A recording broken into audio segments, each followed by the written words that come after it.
My oh my oh my, Twitter was quite the naughty little social media platform these past couple of years. Santa would not be pleased by the gremlins that had been running that place. From gross, overbearing political censorship to getting in bed with characters like Jim Baker, the now former Twitter Deputy General Counsel who was fired, who also just so happened to have been a FBI former counsel, apparently helped with the gross political censorship on Twitter. And then, of course, you have people like Dr. Fauci, whose daughter just so happened to work at the platform as well. I mean, what could possibly go wrong? And now here we are. The latest chapter of Elon's calculated chaos of Twitter has taken aim at the Trump Twitter ban.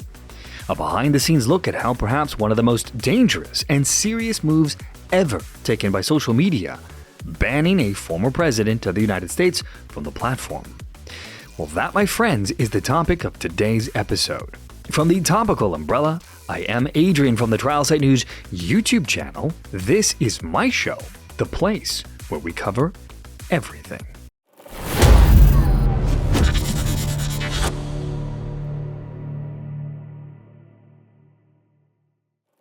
So, yesterday we saw yet another dump of information from one of the two left-of-center journalists that Musk has chosen to release info to on his Twitter file saga.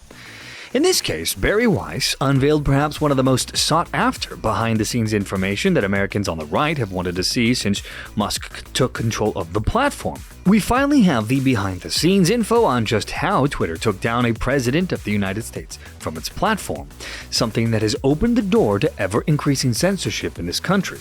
A move that has seen all social media platforms begin a full-fledged sprint to crushing speech that doesn't adhere to whatever message is acceptable at the time.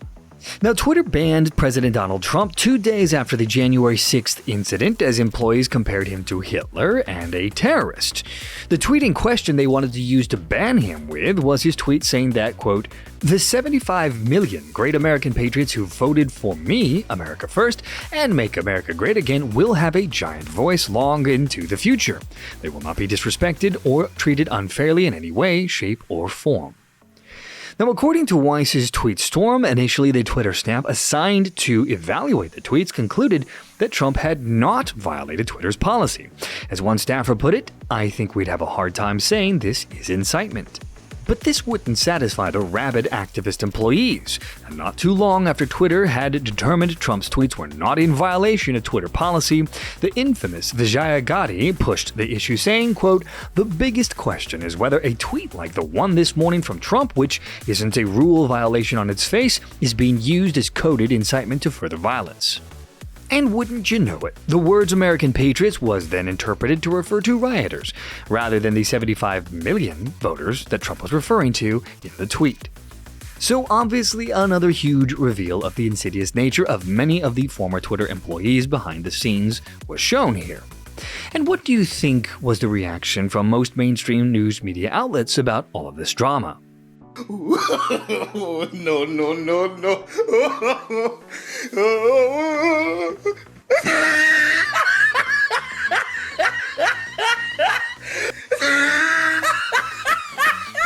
Well, Oliver Darcy of CNN wrote that with the so-called Twitter files, Elon Musk is openly engaging in a game of information warfare, one that is shining a spotlight on the fragmented and partisan state of the modern-day media landscape. Led by Fox News, the right-wing media machine is treating the ongoing series of stories as if they were the next Pentagon Papers, breathlessly hyping each new batch of documents as earth-shattering scoops that illuminate horrific abuses of power by woke Twitter overlords of yesteryear.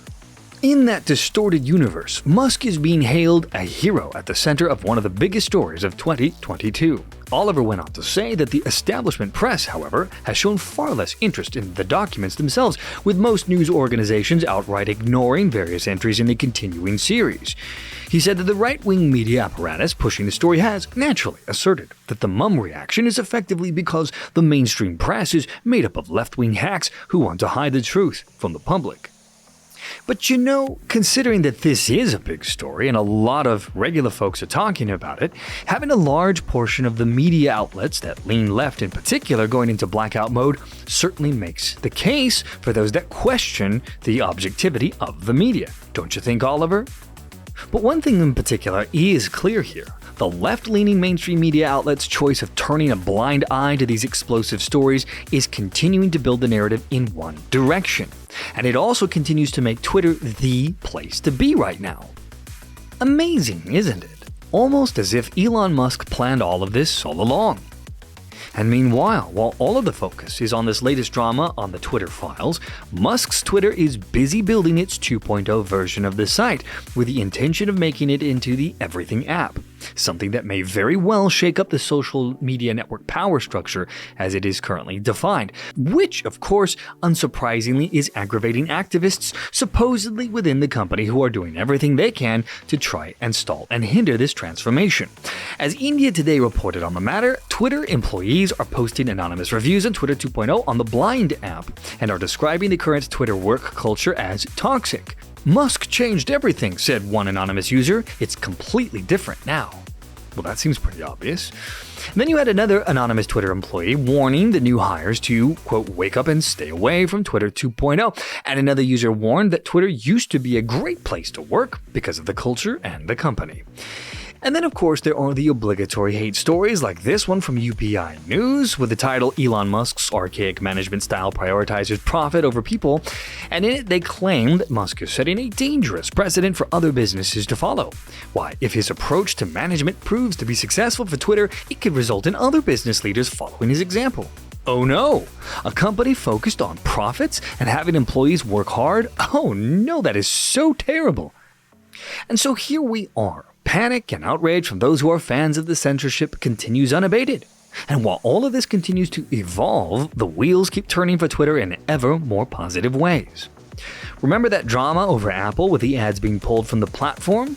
Yup, they're back. And this would also include Amazon. They're resuming advertising too, apparently. And remember how Twitter Blue was halted? Well, it too has resumed as of yesterday. And if that wasn't enough to add insult to injury, Musk announced that all the old legacy blue check marks would be done away with in a few months. As he put it, the way in which they were given out was corrupt and nonsensical. And so it seems that the doomsayers who predicted the collapse of Twitter will have their work cut out for them, as there seems to be no signs of Twitter collapsing anytime soon. And that, my friends, will bring our episode to a close once more. As always, thank you so much for joining me on the program today. From the Topical Umbrella, I am Adrian, and I will see you all next time.